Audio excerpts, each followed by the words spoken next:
بیژن اصیل با 29 سال تجربه، مشاور و متخصص رسمی شما از ایالت کالیفرنیا در خصوص کلیه امور مهاجرتی به آمریکا کمک رسان شماست. ویزای سرمایه‌گذاری E2 با $200,000، گرین کارت از طریق سرمایه‌گذاری EB5 با $500,000 شامل شما و فرزندان زیر 21 سال شما. گرین کارت از طریق پناهندگی اگر در آمریکا هستید. گرین کارت از طریق خانواده. اخذ ویزای نامزدی، اخذ ویزای توریستی برای تعطیلات عید نوروز و تابستان، اخذ پذیرش دانشجویی بدون تافل و آیلتس از دانشگاه‌های معتبر آمریکا و همچنین اخذ لایسنس اوفک برای آوردن پول به آمریکا به صورت قانونی. برای اطلاعات بیشتر به وبسایت bijaneasil.com مراجعه کنید و یا با ایمیل bijaneasil@yahoo.com و شماره 201 310 271 3600 در تماس باشید. با عرض سلام و خسته نباشید خدمت تک تک شما بینندگان خوب و نازنین. انشاءالله هر جا که هستین خوب و خوش و سلامت باشین. خوشحالیم که بار دیگه در خدمتتون هستیم و در خدمت آقای بیژن اصیل. آقای بیژن اصیل متخصص و مشاور رسمی مهاجرتی از ایالت کالیفرنیا که بعد از 29 سال سابقه دیگه یواش یواش داره 30 سال میشه دیگه. همگی شما عزیزان آشنایی کامل رو دارین باشون. خیلی خوش آمد و خیر مقدم میگیم به آقای اصیل. سلام آقای اصیل، خیلی خوش آمدید. خوب هستید شما خوبین؟ خب ما قبل از اینکه با برنامه رو شروع بکنیم توافق دارید به همینان عزیزمون تبریک سال نو رو بگیم؟ 100% شما اول بفرمایید بعد من. خب خدمت همه همینان عزیزم تبریک سال نو میگم. انشالله که سال خوبی باشه، هرچند یکی دو روز زودتر هستش ولی خب پنجشنبه صبح خواهد بود که شما برنامه ما رو الان دارید میبینید، یعنی پنجشنبه شب و جمعه هم ساعت 2 بعد از ظهر میبینید. در صورت این سال نو رو به شما تبریک میگم. انشالله سالی باشه که بتونیم تمام ایرانیای همه دنیا خانم کتایون دور هم جمع باشن، همه بتونن واقعا به ایران بیان، از ایران بتونن به آمریکا بیان و در خدمتشون باشیم انشالله. منم پیشاپیش عید نوروز رو به یکایی که شما عزیزان تبریک میگم و انشالله سال خوبی داشته باشین و بهترین ها رو براتون آرزو میکنم. خب آقای اصیل خیلی خوشحالیم که بار دیگه در خدمتتون هستیم و سوالهایی که دوستان عزیزمون دارن بینندگان نازنین رو میتونیم ازتون بپرسیم. این روزها خیلی راجع به ویزای تحصیلی اطلاعات میخوان که اگر لطف کنین توضیح بدین خیلی ممنون میشیم. خواهش میکنم. عرض کنم خانم کتایون، دانشگاهایی که ما داریم همونجور که بارها توضیح دادم یکی از 8مین بزرگترین دانشگاه‌های آمریکاست که اینا تافل و آیلتس لازم نداره، چون ما با اینا ارتباط داریم. دانشجوهایی که ندارن این مدارک رو میتونن کاندیشنال بیان، یعنی اینکه خود دانشگاه پذیرش میده. درسته؟ و تو خود دانشگاه زبان رو میخونن وقتی میان، بعد میرن تو رشتهشون، حالا فیزیک یا الکترونیک یا هر رشته‌ای که دوست دارن میتونن توی رشته ها به اصطلاح نامنویسی بکنن. موضوع مهم اینه که همینان از من بدونن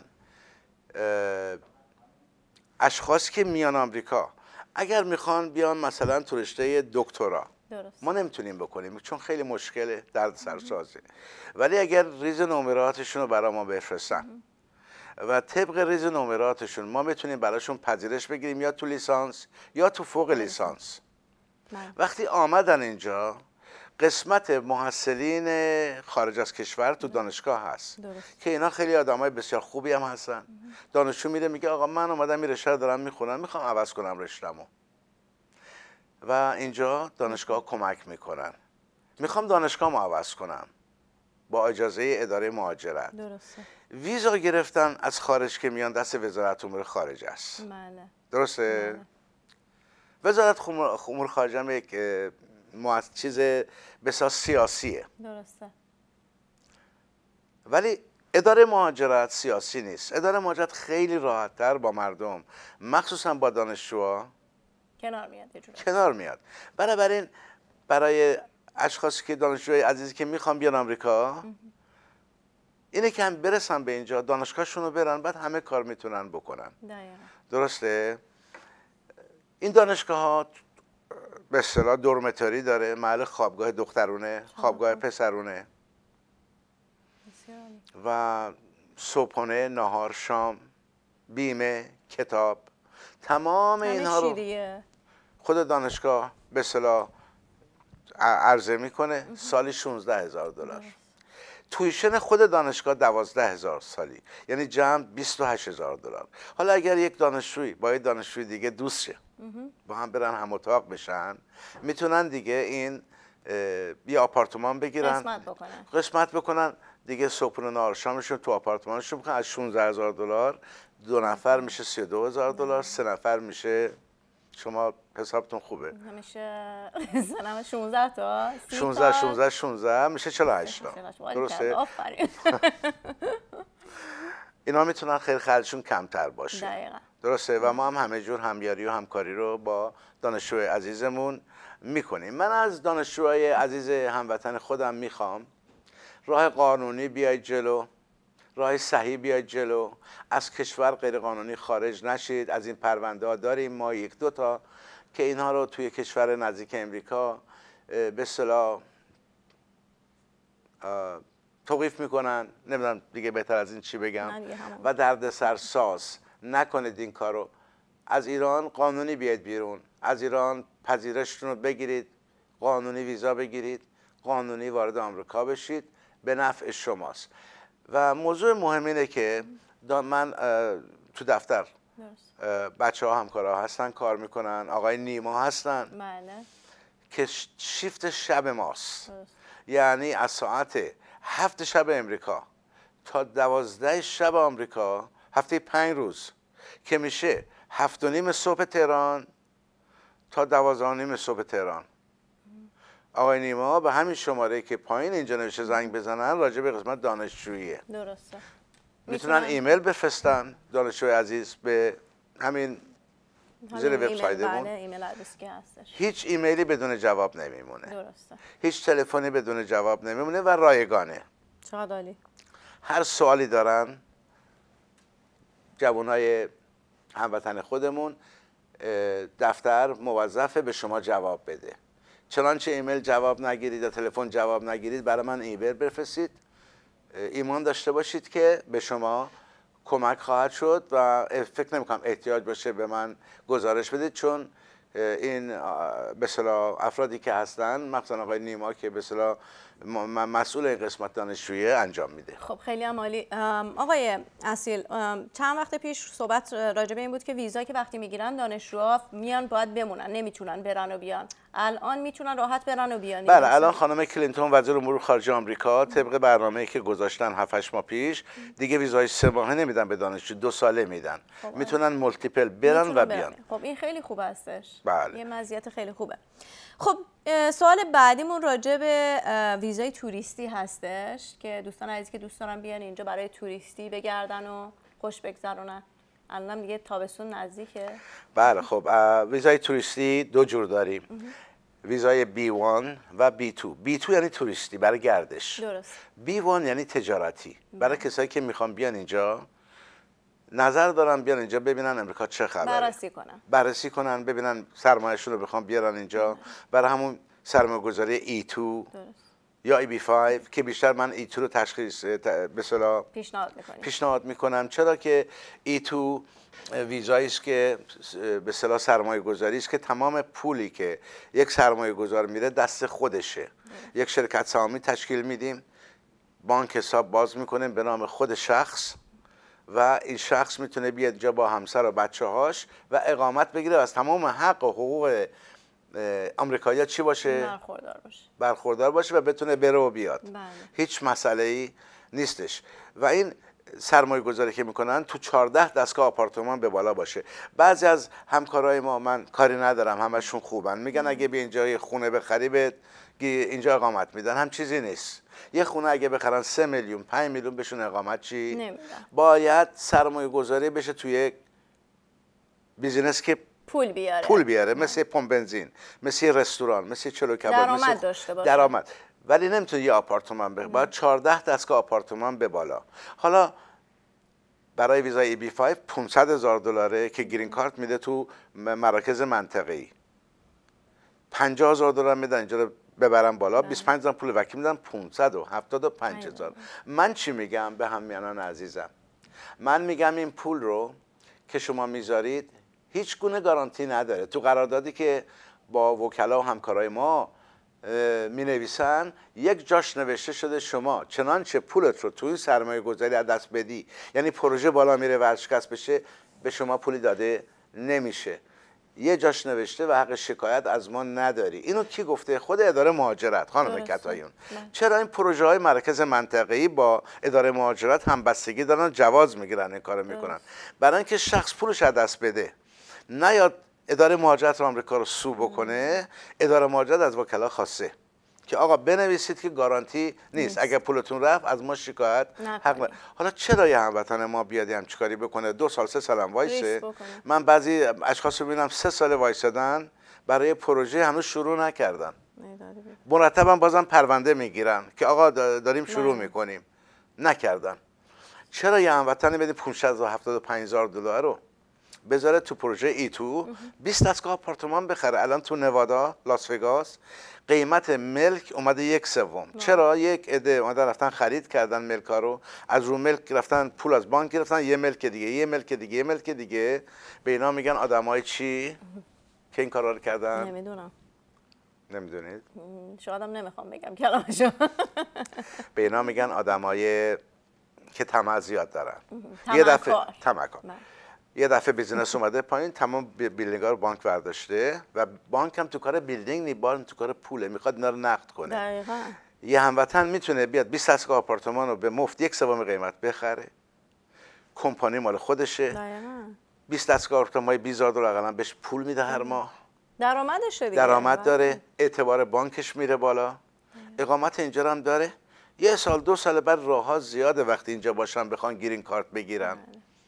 توجه کردید؟ حالا ما چیکار میکنیم؟ ویزای توریستی B1 B2 برای یک نفر از افراد خانواده، اگر خانواده وضعش خوب باشه شاید برای همشون درخواست بکنیم بیان اینجا. ولی قبل از اون چیز مهم، هیچ گونه پولی، هموطن عزیز من، هیچ گونه پولی به امریکا نفرستید. پولها توقیف میشه. چند فقره داشتیم پولشون توقیف کردن. پولها توقیف میشه. باید جواز بگیرید به نام اوفک از سازمان خزانه داری آمریکا. بارها صحبت کردیم. دقیقاً. سازمان خزانه داری آمریکا کجا هست؟ واشنگتن. باریکلا. و داخل کاخ سفید هم هست. این درسمو خوب بلد شدم آقای. بله. اینا باید جواز بگیریم از این مؤسسه. ما مرتب با اینا تو تماس هستیم به نام اوفک. دقیقاً. این جواز رو باید بگیریم. 5-6 ماه طول میکشه، وقت 7 ماه طول میکشه تا این جواز رو بدن. هر چی بیشتر میره شلوغ میشه، بیشتر طول میکشه. اول باید جواز رو بگیریم ما. درسته؟ چه برای ایتو، برای ساختمان 20 دستگاه، چه برای $500,000 که من توصیه نمی کنم. نه. درسته؟ دقیقا. چه برای کسایی که به قول شما ارث بهشون میرسه و میخوان پولشون رو وارد بکنن. درسته؟ اونا هم باید همین کارو بکنن دیگه. من قرار بود از شما بپرسم که شما از من بپرسید. حالا من از شما پرسیدم برعکس شد. بله، کسانی که بهشون ارث میرسه، منزل میفروشن، خونه‌شون رو میفروشن، اینها میتونن خانم کتایون پولشون رو بفرستن اینجا و هیچ گونه مالیات هم به این نمیخوره. چرا؟ به خاطر اینکه اینجا در نیاوردن پول رو از جای دیگه. آفرین. پولی که اینجا درآمد نداشته روش مالیات نداره، بنابراین پولشون خالصه. ولی باید جواز بگیرن، باید توضیح بدن این ملک، این ارثیه، این به ما گزارش میدن، ما با واشنگتن تماس میگیریم و براشون جواز ورود پولشون رو میگیریم. درسته؟ وگرنه اینا رد فلگ میخوره، پرچم قرمز میخوره از بانک ها گزارش میدن به دستگاه های دولتی که خانم کتایون 600 پول اومده تو حسابش. میگن خانم حالا شما سیتیزن هستی، اگه نباشی بله دقیقاً. خب میگن شما برای چی این پول آوردی اینجا؟ اصلا پول از کجا اومده؟ از کجا اومده؟ اینا خیلی مشکل ساز میشه. بله. مرسی آقای اصیل.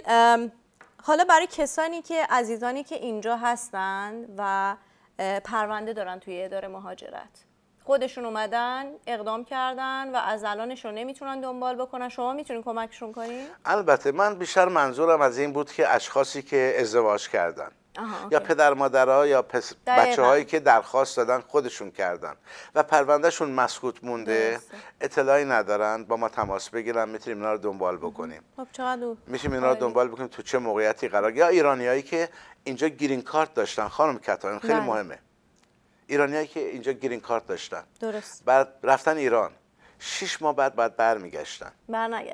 برنگشتن اینا گرین کارتشون باطل نمیشه ولی دیگه نمیتونن وارد شن، برشون میگردونن. یعنی در حقیقت باطل وقتی برگردن. هیچ کاری نمیشه براش بکنه. چرا که نمیشه؟ باید بریم دلیلش چی بوده که اینا 6 ماه بیشتر موندن. اگه تماس بگیرن اینا رو هم خب خیلی کمک میکنیم، حتی لازم باشه فرودگاه میریم برایشون پروندهشون رو تهیه میکنیم که به مؤسسه مهاجرت فرودگاه تماس بگیریم، بگیم هم شخصی هم داستانی داره میاد اینجوره و دلیلش هم این بوده.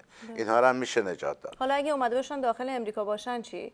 خیلی گرین کارتشون رو گرفتن ولی داخل امریکا خب اگه گرین کارت گرفتن بهشون وقت میدن، باید برن پیش دادگاه جاج. اونها رو هم کمک میکنیم. کلیه امور مهاجرتی. دقیقاً. من توی الان شد 30 سال دیگه. بله دیگه 29 سال تموم شد 30 سال. بله. توی این مدت 30 سال کلیه امور مهاجرتی رو همیشه انجام دادیم ما. من همجوری که گفتم خب از آدمای سرشناس دنیا براشون گرین کارت گرفتیم و خانم سوفیا لورن آرتیست سینمای ایتالیا، من سالها پیش با آقای استیون با هم، مایکل جی فاکس کارگردان بزرگ سینمای امریکا از کانادا، خواننده خودمون خانم مرجان. خانم مرجان اینجا هستن؟ بله دیگه اینشون هم اینجا هستن و اینشون هم کارشون رو من انجام دادم و عرض کنم حضورتون که گاورنر کالیفرنیا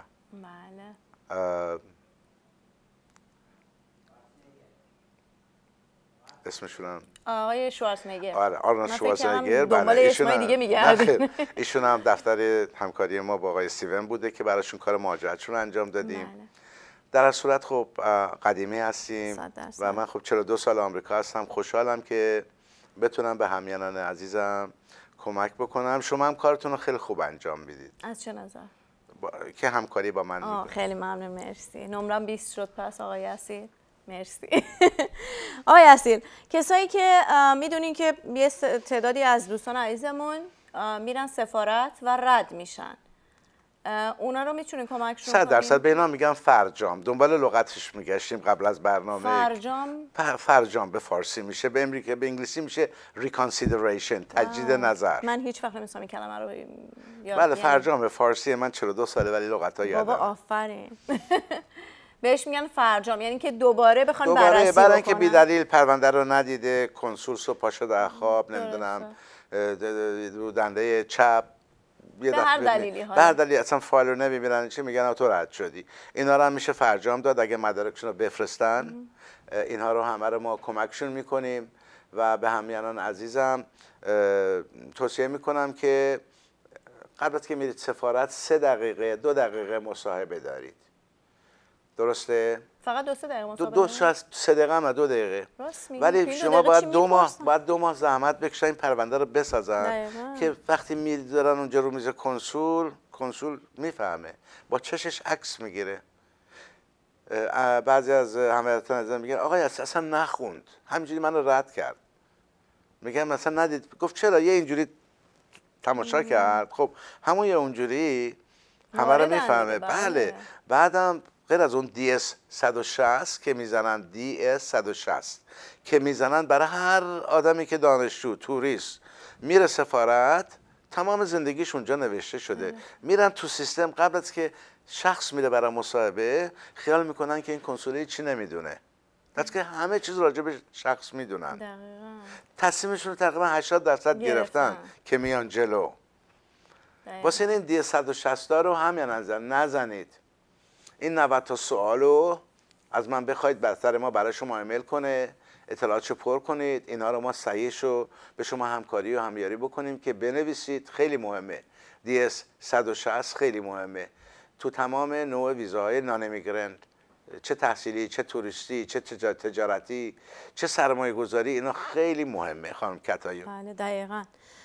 دوستان عزیز، به وبسایت آقای اصیل میتونید تشریف ببرین. اطلاعات روی صفحه تلویزیون مرتب هستش www.bijanasil.com که اطلاعات کامل به زبان فارسی اونجا هست و شما هیچ مشکلی پیدا نخواهید کرد. برین اطلاعات رو بخونین، براتون خوب است. اگر سوالی براتون پیش اومد، شماره تلفنشون یا ایمیل آدرسشون هم هستش که میتونین از طریق تلفن یا ایمیل بتونین باشون در ارتباط باشین. همونجوری که خودشون هم گفتن جواب ایمیل ها رو 100% میدن و هیچ ایمیلی بدون جواب نمیمونه. دیگه کروه به قول معروف آقای اصیل کامل هستش. دوستان عزیز در دفترشون زیاد هستن و کار میکنن و کمک شما میکنن. خب راجع به پولم که صحبت کردیم آقای اصیل، هر پولی از ایران میاد الکی پول نفرستن. چجوری الان که از ایران پول اینجا نمیتونن بفرستن، چجوری باید بفرستن؟ بله، بانک مرکزی رو که تحریم کردن، ولی ما به اصطلاح با مؤسساتی که کار میکنیم معتبر هستن که در کانادا حساب میلیون ها دلار، در ایران همینطور مرتب 100,000 200,000 400,000 دلار پول ایران داده میشه، پولی فرستاده نمیشه. به دفتر کاناداشون دستور میدن، میگن این پولو بده به این. از کانادا پول میسن به ایران، دفتر کانادا دستور میده به دفتر تهران، میگه پول اینقدر پول بده به ایشون. پولی نمیره بیاد، ولی خودشون دو تا مثل بانک شده. بله، مثل بانک شده و این کارو ما انجام میدیم. و بله، و دوستان عزیز اگر که پولی میخواین بفرستین، پول الان از ایران فرستاده نمیتونه بشه، میتونین به طریقای مختلف هم میشه جواز براشون بگیریم، هم پولشون رو همکاری بکنیم که پولشون بیاد. و دیگه چقدر عالیه دیگه. آقای اصیل رو که داریم دیگه هیچ نگرانی نداریم. خواهش میکنم. آقای اصیل، حالا که مقدار فرصت داریم راجع به ویزای نامزدی دوست داریم ازتون بپرسیم. شاید دوستان عزیز سوال داشته باشن راجع به ویزای نامزدی بارها صحبت کردیم. گفتیم که نامزد میخواید بکنید، شما که سیتیزن هستید نمیتونه شخص در ایران یه دختری رو یا یه پسری رو، آقای رو برای شما انتخاب بکنه، بگه خانم کتانبی یه پسر خوب پیدا کردم ازدواج کن، براش ویزای نامزدی بگیر. شما حتما باید همدیگر رو دیده باشید تو 2 سال گذشته.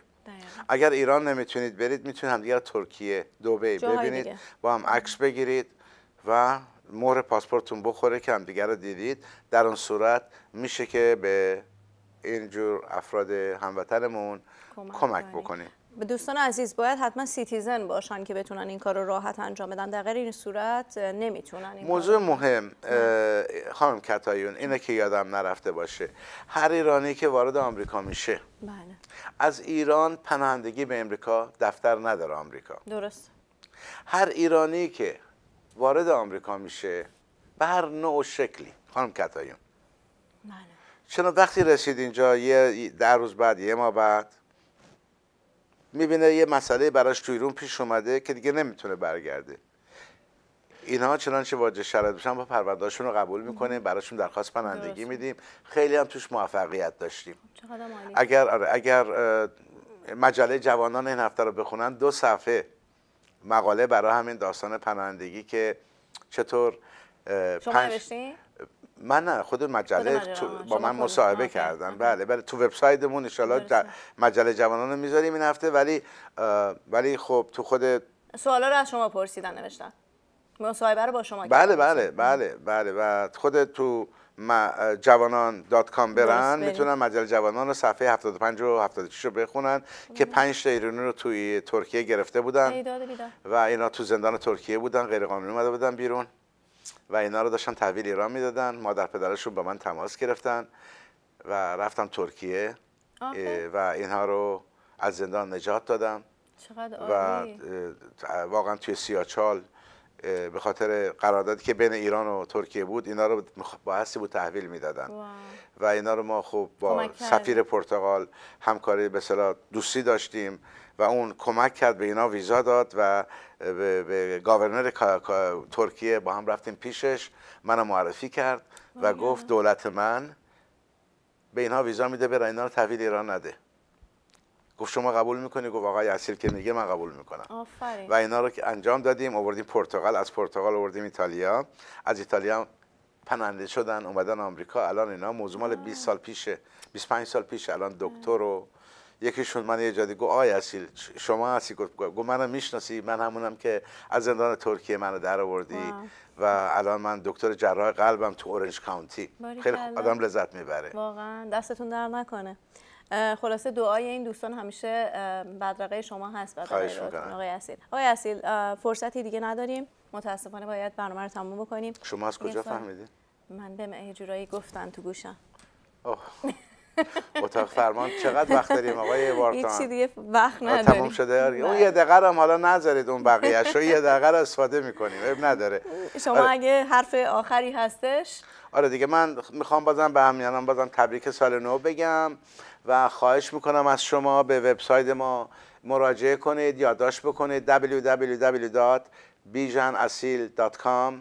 ایمیل من هم همونه bijanasil@yahoo.com. یادداشت بکنید فرصت دارید و برای ما ایمیل بفرستید، به شما جواب میدیم، خیلی خوشحال میشیم. و بازم سال نو رو خانم تطاریون به همیانان تبریک میگم. آرزومون چیه؟ ما بهترین آرزوها رو داریم براش. نه بازم غیر از اون آرزویی که من 30 سال دلم میخواد که همگی با هم، همه ایرانیا دور هم جمع بشیم. شاید برای آمریکایی‌ها ویزا بگیریم، اونا بیان ایران. ویزا بهشون نمیدیم اونطوری. مرسی، خیلی ممنون آقای اصیل، خسته نباشین. مرسی که وقتتون رو در اختیار ما گذاشتین. تشکر میکنیم از یکایی که شما بینندگان خوب و نازنین که تا این لحظه با ما همراه و همسفر بودید.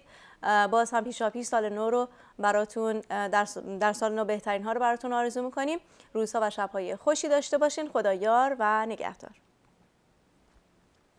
بیژن اصیل با 29 سال تجربه، مشاور و متخصص رسمی شما از ایالت کالیفرنیا در خصوص کلیه امور مهاجرتی با آمریکا کمک رسان شماست. ویزای سرمایه‌گذاری E2 با $200,000، گرین کارت از طریق سرمایه‌گذاری EB5 با $500,000 شامل شما و فرزندان زیر 21 سال شما. گرین کارت از طریق پناهندگی اگر در آمریکا هستید. گرین کارت از طریق خانواده. اخذ ویزای نامزدی. اخذ ویزای توریستی برای تعطیلات عید نوروز و تابستان.